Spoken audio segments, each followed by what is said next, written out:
Kamusta po kayo? Bago po ang lahat, first things first.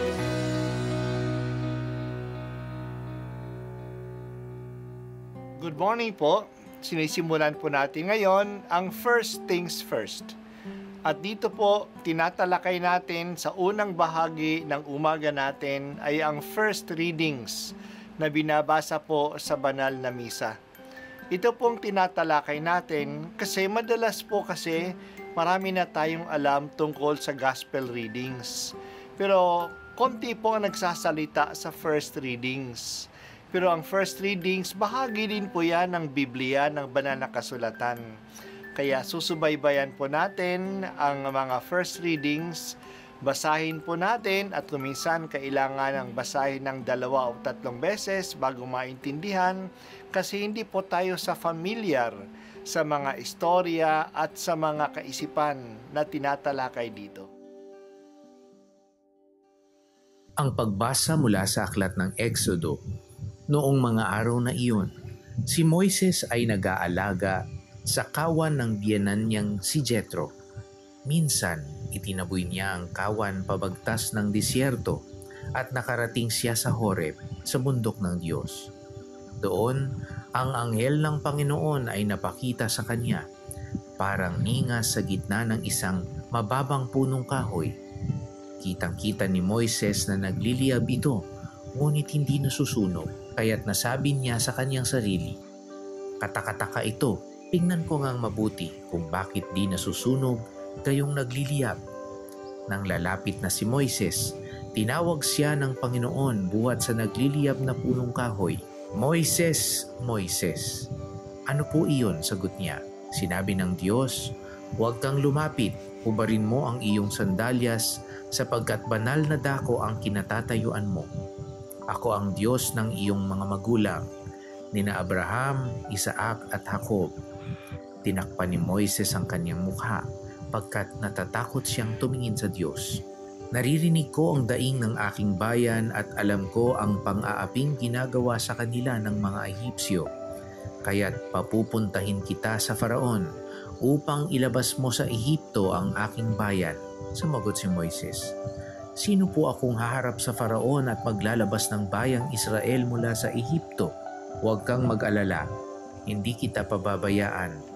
At ito ang magiging katibayan na ako ang nagsugo sa iyo.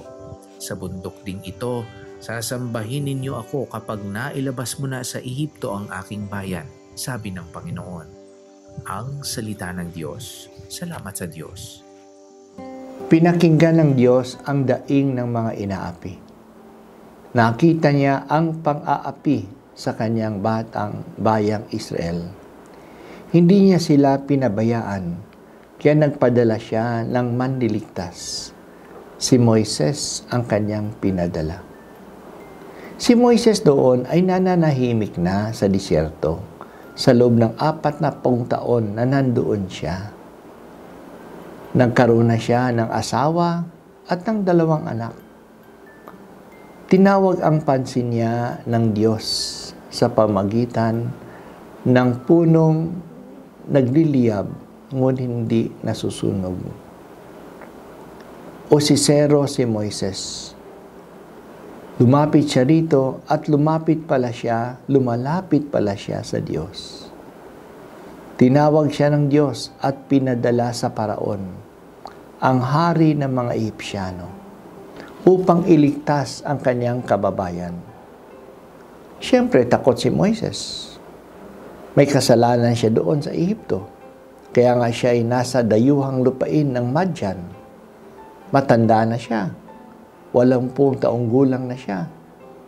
Hindi siya marunong magsalita. Ngunit ayaw ng Diyos ang sagot na hindi. Ang assurance lang ng Diyos ay hindi siya pababayaan. Malalaman niya na siya nga ay talagang pinadala ng Diyos kasi babalik siya sa bundok na yon, ang bundok ng Horeb, kasama na ang mga Israelita. Minsan, akala natin natutulog ang Diyos. Sigaw ng sigaw tayo sa Kanya, pero parang wala siyang ginagawa. ang mga Israelita ay alipin sa Ehipto ng mga 400 taon. Ilang taon silang pinahirapan ng mga Egyptiano. Maraming luha at dugo ang binuhos nila sa kanilang pagkaalipin. Pero parang walang nangyari. Wala bang nangyari? Pinapakinggan ng Diyos ang kanilang daing. Nakita ng Diyos ang mga pagpapasakit na dinadaanan nila. Kapag nagliligtas ang Diyos, nagpapadala siya ng mga tao. At iba ang choice ng Diyos sa ating choices. Sa ating pananaw, hindi natin naiintindihan ang choice ng Diyos. Bakit nagpadala siya ng isang matanda sa misyon ng pagliligtas? Pinadala niya si Moises. Minsan naman, bata ang kanyang pinipili, tulad ni David. Pero alam ng Diyos ang kanyang ginagawa. Marunong ba tayong magtiwala sa Kanya? God does not necessarily send those we think are qualified, but He qualifies those He sends. Ang pinaka-assurance na binigay ng Diyos kay Moises ay, I will be with you. Hindi kita pababayaan. Alam natin ang kasaysayan ni Moises. Napakaraming pagsubok ang kanyang dinaanan, pero hindi nga siya pinabayaan ng Diyos. Palagi po sana kaming manalig sa iyo, Panginoon, na hindi ka pabaya. Nakikinig ka at nakikita mo kami.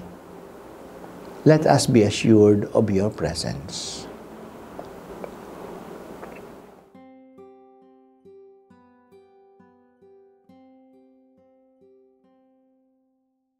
At ako po ay si Bishop Broderick Pabilio dito sa First Things First.